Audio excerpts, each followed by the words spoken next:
ini warning bagi Jokowi ya, bahwa kekuasaan itu ada batasnya. Belum step down saja, efeknya sudah kalah dengan Prabowo. Karena kenapa? Karena orang akan berpikir mencari tuan baru.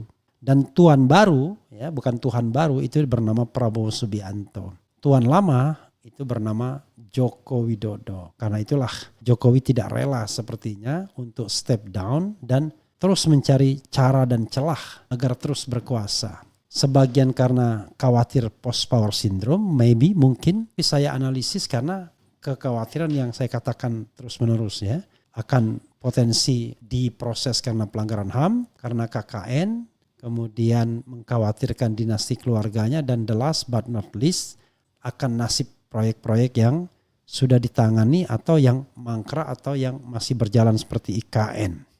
Jokowi bisa jadi ingin memastikan proyek tersebut tetap di dalam genggaman kekuasaannya.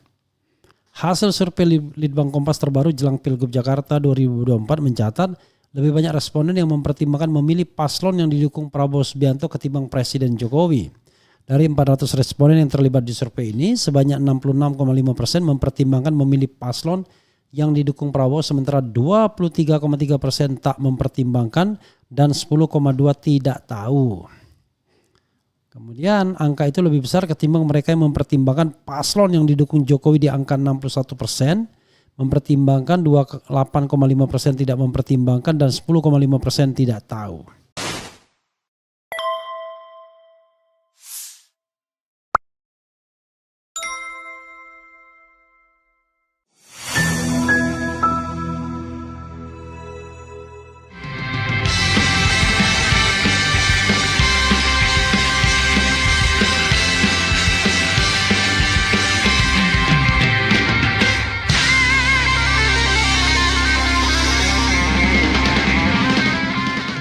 Assalamualaikum warahmatullahi wabarakatuh.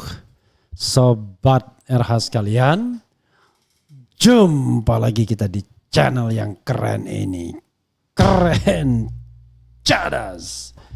Ya Sobat RH sekalian, ini ada berita yang menarik ya. Yaitu sebagaimana dilansir oleh CNN Indonesia, Litbang Kompas, Prabowo efek kalahkan Jokowi efek di Pilgub DKI.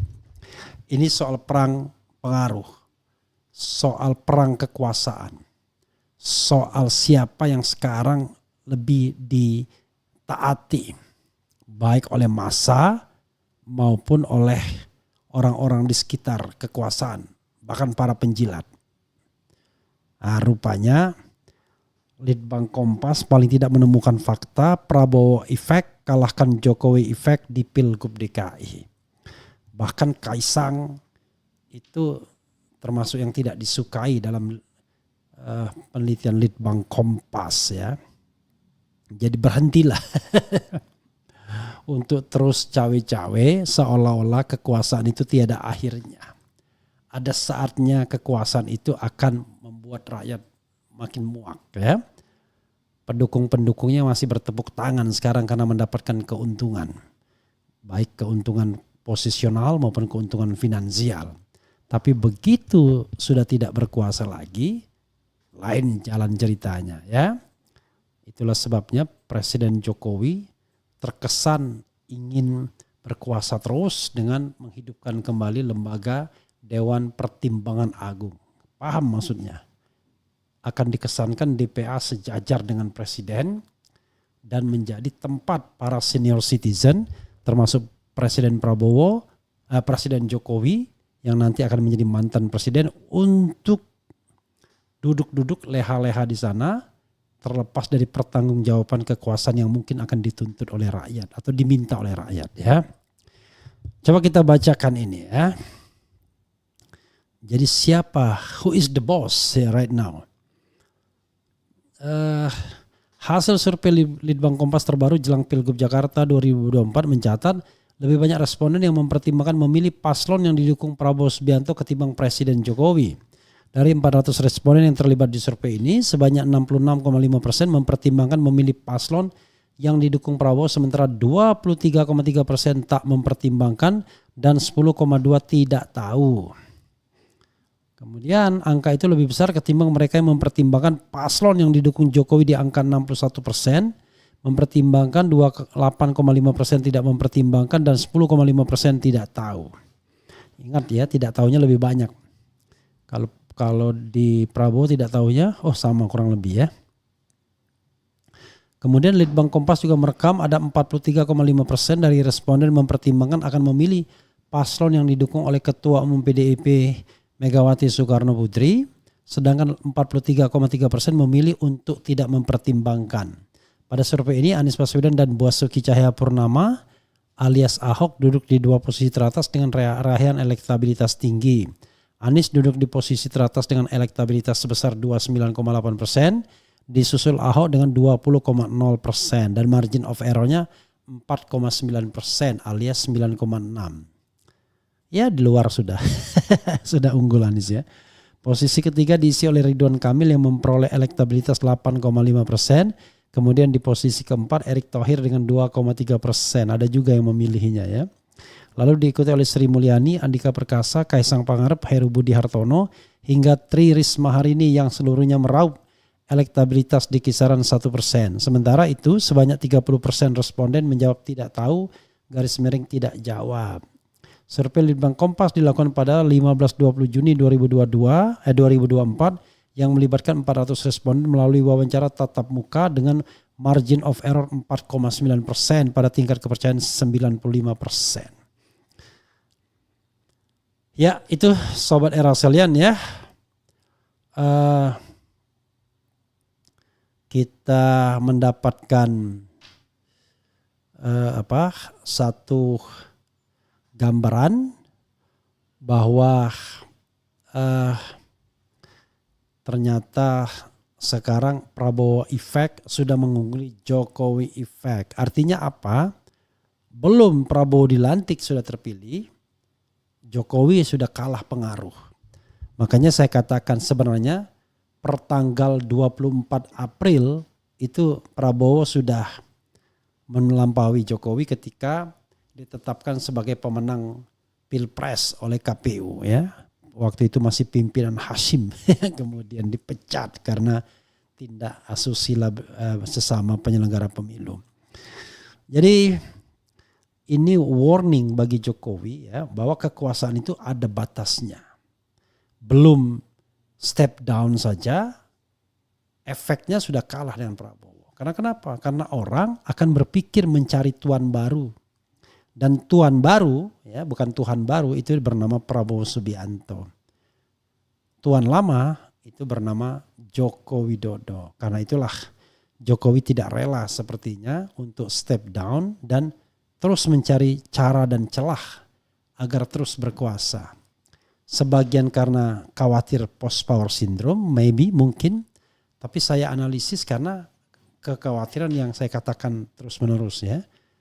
Akan potensi diproses karena pelanggaran HAM, karena KKN, kemudian mengkhawatirkan dinasti keluarganya, dan the last but not least akan nasib proyek-proyek yang sudah ditangani atau yang mangkrak atau yang masih berjalan seperti IKN. Jokowi bisa jadi ingin memastikan proyek tersebut tetap di dalam genggaman kekuasaannya. Itu ya.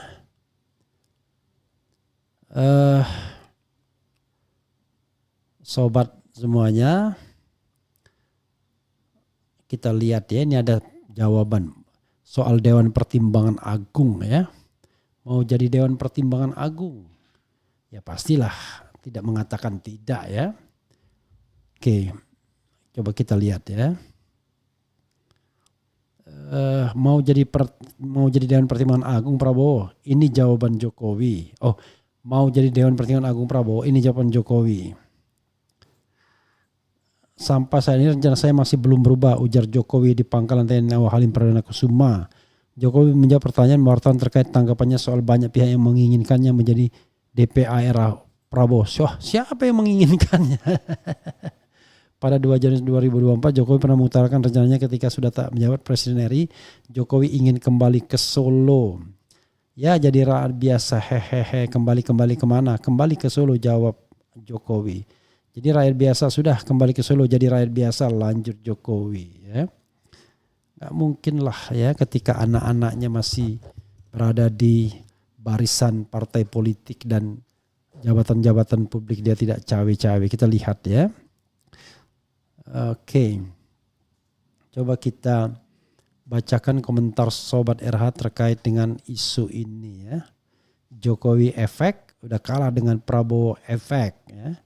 Orang lebih mendengarkan Prabowo ketimbang Jokowi. Dan ini baru permulaan ya. Saya kira untuk hal-hal lainnya sudah terjadi di istana mungkin ya. Bagaimana kalau suasana rapat kabinet, saya membayangkan antara ketika Jokowi datang dan Prabowo datang ya. Para penjilatnya ya. Itu pasti cari posisi ya. Oke. Kita bacakan ya. Erick Thohir nguntit di survei biar digadang-gadang bisa maju di pilkada DKJ ya. Kadang-kadang tergantung ada sponsornya enggak yang masukkan dia. RH kenapa di podcast dengan Sohibul masih sebut-sebut nama Ahok untuk nyagup Sumut dan minta PKS ikut usung. Harusnya RH sadar atas larangan keras Allah untuk menjadikan kafir sebagai pemimpin. Ingat perbuatan kejinya dulu. Ini kayaknya Jaka Tingkir tidak tidak mengikuti secara persis ininya ya. Saya mengatakan ya, bagaimana kalau seandainya PDIP mengusung Ahok, apakah PKS mau dukung atau enggak di Pilkada Sumut? Mengingat calonnya sudah semua partai politik sudah diborong Bobi Nasution. Pilihannya adalah ikut gerbong Bobi bersama partai-partai yang lolos presidensial parliamentary threshold lainnya, ataukah dia membuat alur baru bersama PDIP. Karena PKS tidak bisa mengajukan sendiri standing alone karena dia kursinya tidak cukup, kan begitu. Dan Sohibul Iman tidak mengatakan iya dan tidak ya. Nanti akan dilihat katanya. Apa yang era harapkan dari Prabowo kalau menteri kabinetnya semua diisi oleh orang-orang bermasalah? Di situ ada koruptor, benur, dan lain-lain ya. Saya tidak akan mengakui Prabowo sebagai presiden RI. Anies tetap presiden. Oh, painkiller ini garis keras rupanya. Adu domba sengkuni. Bang, ada 5 orang bertemu Presiden Sri Sirwell. Jijik enggak bang? Jadi sahabat era sekalian, sekali lagi ya, kok adu domba sih? Masa kita merendahkan Jokowi sama Prabowo? Mereka kan negarawan ya. Komentar apapun dari netizen atau dari pengamat, mereka tentu punya standar sendiri dalam melakukan komunikasi politik ya. Mereka pasti lebih percaya data ya daripada sekadar opini ya. Jadi orang yang terganggu dan opini itu ya hanyalah followernya aja ya. Orang-orang kayak kita. Kalau mereka sih santai saja. Tapi yang ingin saya katakan adalah sekali lagi bahwa kita kan bertanya ke depan kira-kira 2 orang ini bakal atau masih kompak tidak? Kan begitu. Ya kan? Masih kompak tidak? Kalau masih kompak ya kita lihat. Nah sekarang pertanyaannya adalah apa yang bisa diharapkan dari Prabowo? Saya tidak berharap terus terang saja. Karena saya meyakini dia nggak akan beda ya dengan presiden-presiden terdahulu yang terjebak pada permainan oligarki dan bagi-bagi kursi. Tapi sebagai warga negara saya berdoa. Mudah-mudahan dia amanah. Kan berdoa tidak apa-apa, berdoa untuk kebaikan. Mudah-mudahan dia amanah. Nah kalau amanah rakyat yang senang. Kita sendiri sih begitu-begitu aja ya. Begitu. Jadi gitu sobat era sekalian ya. Itu sobat semuanya yang bisa saya share. Nanti ke depan kita akan lihat-lihat lagi nih. Soal apa lagi yang kemudian menyebabkan Jokowi efek akan kalah dari Prabowo efek ya. Itu saja sobat semuanya. Makasih ya. Wassalamualaikum warahmatullahi wabarakatuh. Keren Cadas.